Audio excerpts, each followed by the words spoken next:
पहुंच चुके हैं। नमस्कार, मेरा मंच मेरी बात की टीम पहुंच चुकी है अम्बेडकर चौक अमेठी में, और यहाँ पे हम एवरग्रीन टी स्टॉल के यहाँ रेस्टोरेंट में आए हुए हैं। और यहाँ देखिए लोग क्या लुत्फ उठा रहे हैं। कोई इधर टी स्टॉल से कुछ लेके खा रहा है, कोई जो है अपने चावल, यहाँ पे चावल टमाटर चलता है वो चल रहा है, व्हाटएवर। तो पॉइंट इज कि यहाँ पे हमें एक शख्स मिले, इनसे हम जानना चाहेंगे। ये बीजेपी का बहुत समर्थन कर रहे हैं जी, क्या कहना चाहते हैं? बीजेपी जीती हुई है, जीत रही है, पूर्ण बहुमत से है, कोई दिक्कत नहीं इसमें। तो अमेठी में आपको क्या लगता है कि किशोर शर्मा जी जो है वो लोगों के दिलों में जगह नहीं बना रहे? नहीं, हम तो केवल बीजेपी का ही समर्थन कर सकते हैं। बीजेपी जीत रही है, हमारी नजर में बीजेपी जीती हुई है, 350 सीट पार है इस बार। योगी और मोदी का चेहरा, इसमें प्रत्याशी थोड़ी देखा जा रहा है, कौन प्रत्याशी जीत रहा है, कौन आ रहा है। अब हर आदमी योगी मोदी के चेहरे पर जो है चुनाव कर रहा है। अगर योगी मोदी जी के चेहरे पे चुनाव चल रहा है तो मैं तो एक छोटी सी बात पूछना चाहती हूँ। बीजेपी कहती है हम गौ माता की रक्षा करते हैं, ठीक है, गोरक्षक बहुत सारे बनाए गए। फिर उसके बाद आता है कि चुनावी बॉन्ड में क्या है, चंदा देने वाले का नाम नहीं आता है। सुप्रीम कोर्ट कहता है जी नाम दीजिए, तो नाम दिया जाता है। तो सरकार को मतलब चुनाव आयोग जो है अपनी वेबसाइट पर नाम डालता है। स्टेट बैंक जो कि बॉन्ड इशू करता था, ठीक है, और जिसके यही बॉन्ड भुनाए गए हैं, मतलब कि जैसे स्टेट बैंक से पर्चा लिया जाएगा कि मैं इतना देना चाहता हूँ चंदा, और जिसका वो भी पार्टी को देगा वो स्टेट बैंक में ही वापस जमा होगा, वो वहीं से निकाला जाएगा। कहने का मतलब तो आप बताइए, गौ मांस वाली कंपनी ने करोड़ों रुपए का चंदा दिया और भाजपा ने लिया, ये चमत्कार कैसे हुआ? जो गौ मांस बेचते हैं उनका चंदा भाजपा ने चुनाव के लिए क्यों लिया, इसका जवाब? इसका जवाब तो आप लोग देंगे ना, क्यों लिया, इसका जवाब आप लोग देंगे। उन्होंने क्यों लिया, कैसे लिया, हमें क्या मतलब है? अरे कोई चंदा ले रहा है, ये तो सुप्रीम कोर्ट ने कहा, वो तो छुपा रहे थे नाम, इलेक्टोरल बॉन्ड में नाम नहीं देना पड़ा। सुप्रीम कोर्ट ने कहा नाम दो भाई, किससे चंदा ले रहे हो? कांग्रेस किससे ले रही है, बीजेपी किससे ले रही है? तो उसमें गौ मांस जो बेचते हैं वो कंपनी ने करोड़ों में भाजपा को चंदा दिया है। तो भाजपा कौन सी, अब मैं क्या कहूँ, सनातनी कहूँ, इसको क्या कहूँ, आप बताओ। जो आप कहो, हमारी नजर में सनातनी है, और जो भी है कोई ऐसा नहीं है, कोई पार्टी ऐसा नहीं जो ऐसा करती हो। मगर हमारे देश के लिए जो कार्य किया है, हम केवल जो अपने देश के लिए जो है बता रहे हैं आपको। हाँ ये ठीक है भाई, गौ मांस गाय को काटते हैं, बेचते हैं, तो विदेश में बेचते हैं, भारत में नहीं बेचते, तो भारत में कोई फर्क नहीं पड़ रहा, ये कहना चाह रहे हैं? नहीं, मैं नहीं कहना चाह रहा हूँ। गाय जो काटना तो गलत है, इसके लिए कानून बना है, इसके लिए कानून वाले इसकी रक्षा करें, जो है अन्य जो है इस पे जो है मुद्दा उठाया जाए इसके लिए। मगर इसको ये तो पार्टी के अध्यक्ष मेन जो है, जो लीडरशिप है, जो नड्डा जी हैं, मोदी जी हैं, शाह जी हैं, वही चंदा लेते हैं। बिल्कुल आपकी बात सही है, ऐसा नहीं है कोई ऐसी पार्टी नहीं जिसमें नहीं है। मगर इसके लिए जो है इन पे जो है कुछ किया जाए, जनता आवाज उठाए। या जो नहीं, कांग्रेस ने तो कोई भी गौ मांस वाली पार्टी से चंदा नहीं लिया है। हाँ जी, कांग्रेस ने तो गौ मांस वाली पार्टी से चंदा नहीं लिया है। भाई कांग्रेस ने क्या किया क्या नहीं किया इस विषय में तो मैं बता सकता हूँ। इस समय का माहौल 70 साल उन्होंने नहीं, आप वेबसाइट में देखिए ना, सबके नाम है, वो तो आप जैसे जागरूक जो है, क्योंकि आप लोग देखिए, आप लोग अपनी मेहनत देते हैं एक पार्टी के काम के लिए, देते हैं, श्रद्धा देते हैं, तो आप लोगों को ये हक होना चाहिए कि आपको मालूम हो कि हमारी पार्टी किससे चंदा ले। नहीं मालूम हो, करेंगे इसके विषय में। अगर इसकी बात है तो इसमें जो है मुद्दा उठाया जाएगा, धर्म के प्रति मुद्दा उठाया जाएगा। अगर ऐसे गौ माता के लिए अगर मांस को बेचकर जो अगर किया जाता है तो इसमें फिर गलत है ये। क्योंकि ये तो आप समझते हैं ना कि जो चंदा ले रहा है, जो चंदा दे रहा है वो कमाएगा ज्यादा, फिर ब्लैक वगैरह सब आप सारी स्टोरी समझते हैं, आप ज्यादा समझते हैं। बिल्कुल आपकी बात सत्य है, जो सत्य है वो सत्य है। दूसरा, मोदी जी कहते सबको इंजेक्शन फ्री में लगाया गया कोरोना में, मोदी जी की फोटो छपी थी। ओके, तो अब वो जो इंजेक्शन बनाने वाली कंपनी जो इंडिया में है, फॉर्मूला तो बाहर से लिया, बना इंडिया में, जो इंजेक्शन जिस कंपनी ने बनाया है वो कंपनी जो है वो चंदा दे रही है बीजेपी को। तो मतलब बीजेपी ने पहले पैसा लेके और फिर आगे दिया है। तो उन्होंने जब चंदा लिया है इंजेक्शन बनाने वाली कंपनी से, तो क्या पहले से मालूम था कि ये जो इंजेक्शन है वो सेफ नहीं है? नहीं, इस विषय में मैं आपसे कुछ नहीं बता सकता। जिस बात की मुझे जानकारी नहीं उसके विषय में हम आपसे कुछ नहीं बता सकते हैं। अगर ऐसा है तो गलत है। शुक्रिया भाई साहब, थैंक यू सर। आप कहाँ से आए, नाम बताइए। हम गाजियाबाद से हैं। तो यहाँ पे वोट अमेठी में? वोट अमेठी में देने में नहीं आए, हमारे मित्र रहते हैं, उनके यहाँ कुछ प्रोग्राम है, उसमें आया हुआ है। मंच मेरी बात से मिर्गा मुकाम बोल रही हूँ। नमस्कार, मेरा मंच मेरी बात से मिर्गा मुकाम बोल रही हूँ और हम इस समय अमेठी में अंबेडकर चौक में है और मैं बताना चाहूंगी 2320 किलोमीटर में अमेठी क्षेत्र जो फैला है और दुनिया में धूम मची हुई है। क्यों? क्लैश ऑफ द टाइटन्स क्या है ये कि स्मृति जी है जिन्होंने नाम पाया राहुल गांधी जी को हरा के यहाँ पर,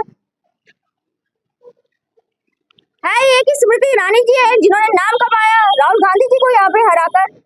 राहुल गांधी जी 2 दफा जीते थे और तीसरी दफा स्मृति जी ने उन्होंने, हालांकि 50,000 की जीत जो है इतनी बड़ी जीत अमेठी में नहीं मानी जाती क्योंकि यहाँ पे जब जीत दर्ज होती है तो लाखों में होती है, 2 लाख 3 लाख ऐसे चलता है। एनीवेज जीत है। और उसके बाद आज क्या माहौल है, चुनाव में है अभी 24-25 घंटे, सो लेट्स सी। तो सर आप बताएं प्लीज। सर जी अभी चाय पी रहे थे, हमने उनसे रिक्वेस्ट किया, तो बताएं माहौल कैसा है? माहौल एकदम सही है अमेठी का। अमेठी में माहौल एकदम सही है। हाँ माहौल एकदम सही है, बहुत सही जवाब हमें लगा क्योंकि मैं परसों से देख रही हूँ यहाँ पे हर चीज करीने से है। जैसा कि आज से 10 साल पहले एक बार मैंने देखा था वही माहौल है, कोई खास बदलाव इसमें है नहीं। तो ये जानना चाहेंगे कि हवा का रुख किस तरफ है, बीजेपी की तरफ है या कांग्रेस की तरफ? भाई आपने कहा यहाँ 10 साल पहले देखे थे तो वैसा ही माहौल है। आप अभी सही से अमेठी में घूमी नहीं। जब आप 10 साल पहले आई होंगी तो यहाँ बगल में जो है बाईपास बना है वो नहीं था। जब आप 10 साल पहले आई होंगी तो यहाँ पे ब्रिज है वो नहीं था। जब 10 साल पहले आई होंगी तो यहाँ से क्या नाम है भादर पूरा रोड 2.5 फुट के गड्ढे थे। यहाँ 10 साल पहले यहाँ मतलब था अमेठी, लेकिन अमेठी गड्ढे में थे। यहाँ पे जब से दीदी स्मृति ईरानी आई है अमेठी में विकास की गंगा बह गई। का नंबर तो राहुल कार्यकर्ता के पास, तो राहुल गांधी जी का भी नंबर है और वो भी उनकी बात सुनते हैं। कह तो रहे कि वो बेचारे 15 साल नहीं आए। अब आप अच्छा ये सोच लो, चलो उनको अमेठी से प्यार था तो अमेठी से क्यों नहीं लड़े? हम आपसे पूछ रहे, आप बताइए। भाई वो अपनी माँ की सीट से लड़ रहे हैं, उनकी माँ की सीट खाली होगी तो सीट से नहीं खाली करेंगे। अच्छा चलिए रायबरेली इनके माँ का सीट है, इनके दादा फिरोज गांधी है। पूरे चुनाव में कहीं नाम लिए फिरोज गांधी का? दादा है उनके, क्यों नहीं लिए नाम? भाई फिरोज गांधी का नाम क्या लें क्योंकि वो पारसी थे। अब आप टाटा को तो पारसी मानते हैं, स्मृति ईरानी को पारसी मानते हैं, उसको हिंदू भी कह देते हैं और फिरोज गांधी को मुसलमान कह देते हैं, इसलिए वो नाम नहीं लेते क्योंकि आप मुसलमान, वो मुसलमान नहीं थे सर। वो देखिए जो टाटा है, टाटा जो है वो भी पारसी है। अच्छा नामी का सहारा ले लेते, नामी का सहारा ले लेते। हो सकता है कि वहां से भी वो चुनाव हार जाए। आपका सर्वे गड़बड़ा जाएगा, वहां पे भी चुनाव हार सकते हैं। ये दाढ़ी बाल कटवा दे रहे थे कैंची में, नाऊ की दुकान से वोट नहीं मिल जाता। हाँ तो वीडियो पूरा देखते हैं आप राहुल गांधी जी का? किसका? बिल्कुल राहुल जी का बिल्कुल देखते हैं भाई। हमारी लोकप्रिय सांसद कभी स्मृति तो कभी यहाँ के जो लोकल जो पार्लर से वहाँ गई नहीं। जानते हैं स्मृति ईरानी जी की बेटी ने गोवा में कैसा रेस्टोरेंट खोला? ये सब आप बता रहे हैं, हम क्यों बता रहे हैं? जो सच्चाई वो है। अब आप कहें, अब आपके यहाँ पे टी स्टॉल है, ठीक है, ओके राइट। अब यहाँ पे अगर कोई मदरा की दुकान हो और उसमें 20 भी सर्व किया जाता हो जो आप समझते हैं, और वहाँ पे फर्ज करें कोई बच्चा काम कर रहा है, दिल्ली वाले कहे भाई अमेठी में कर रहा है वो, हमें क्या मतलब है? ये ऐसी बात चलती है? ये आप कह रही है 20 की दुकान। हम नहीं कह रहे, हम नहीं कह रहे। हमारे यहाँ दीदी आती है, हर जगह जाती है, धार्मिक स्थलों में जाती है। तो ढोंग किसको कहते हैं? ढोंग का क्या मतलब? तो इसका मतलब है कि वो जो है राहुल गांधी जब जो है इटली जाते ही उन्होंने वो नहीं किया है।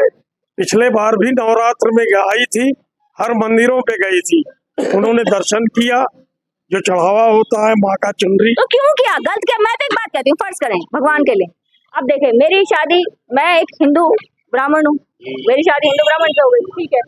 मेरी सिस्टर भी हिंदू ब्राह्मण हुई हमारे घर में, उसकी शादी पंजाबी ब्राह्मण से हो गई, ठीक है।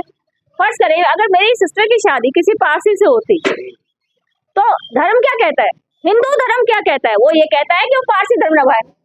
अगर वो पारसी से शादी करके हिंदू धर्म निभाती, मैं तो आज से कुछ साल पहले मैं अमेरिका गई हूँ तो मैं बताऊं, वहां पे मैं एक मंदिर में गई, मंदिर कम होते हैं, और वहां पे वो क्रिश्चियन लेडी आके मेरे से गले मिली है तो मैं हैरान हुई। तो उसने मुझे बताया आज से 50 साल पहले वो साउथ इंडिया के मंदिर में गई क्योंकि उसने सुना था भारत में स्पिरिचुअलिटी का बहुत महत्व है। सर मैं बताना चाहूंगी, आज मेरी आयु है 50 को पार कर चुके हैं। अपने स्कूल में मैंने योगा सीखा था, पर ये तो प्रचार करती हैं। ये प्रचार क्या चलता है? योगा रामदेव, जब से ये प्रचार पार्टी है कि जब से ये आए तब से ये सब है। ऐसा कुछ नहीं है सर। आई स्वेयर कि वो लेडी मुझसे गले मिली और उसने बताया, तब मैंने पहली बार जाना कि लोग अमेरिका से लोग 50 साल से हिंदुस्तान में आ रहे हैं, पर वो प्रचार नहीं करते।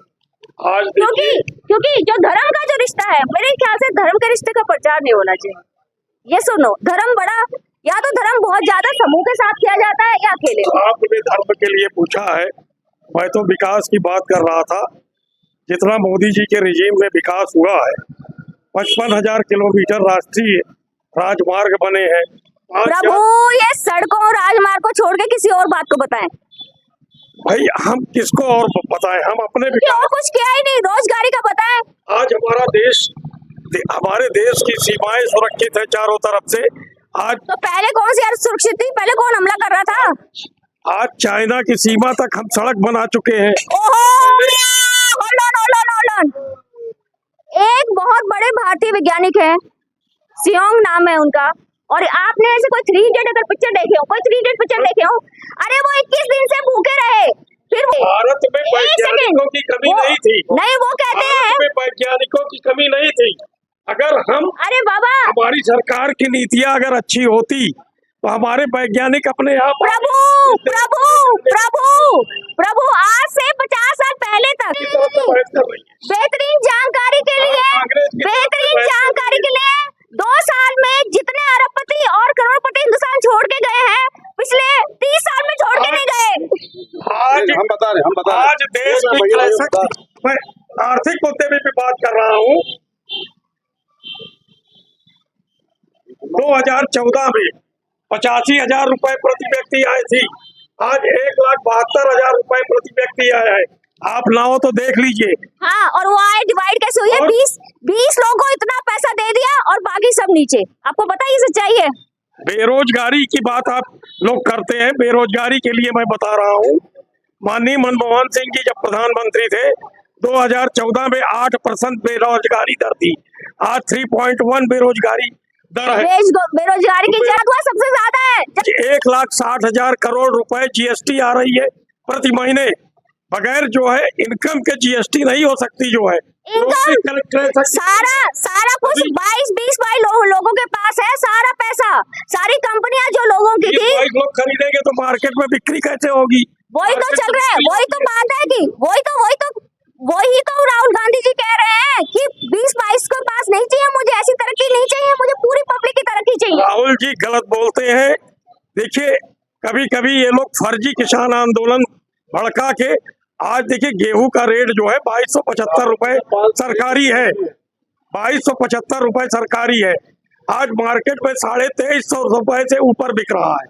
मतलब मार्केट वैल्यू गेहूं की बढ़ी है माननीय मोदी जी की सरकार में। जो है जब मनमोहन जी थे सर, ऐसा है उस समय एक सेकंड मैं आंकड़े के हिसाब से बता रहा हूँ, जो सही है मैं वही बता रहा हूँ। मैं कोई इसमें झूठ नहीं बोल रहा हूँ। ना हो तो आप सर्च करके सारी चीज देख लीजिए। 1,200 रुपए मनमोहन जी के रिजीम में गेहूं का रेट था, जो आज 2350 रुपए है, लगभग डबल हो गया है। सर, जहाँ तक मेरा आइडिया है, लोग तो ये भी कह रहे हैं कि सिलेंडर का रेट भी पहले वही था। बीजेपी वाले जो कहते हैं वो सच्चे तो नहीं होता ना। आपको मालूम है कि किसान की जो आज जो गेहूं की लागत आ रही है उससे रेट कम मिल रहा है, इसीलिए किसान ने आंदोलन किया। किसान इधर आइए, किसान इधर आ जाइए, बताइए कितनी लागत आती है। जो स्वामीनाथन आयोग है, उन्होंने जो किया था 1.5 गुना एमएसपी देने के लिए कहा था लागत से।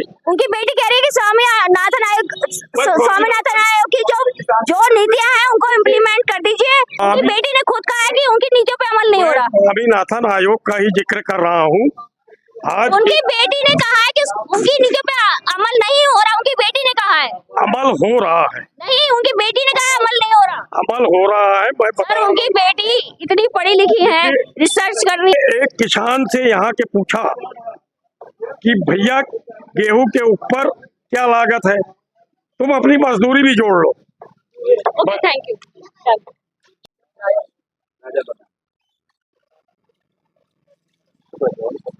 आवाज आ रही? सामने वाले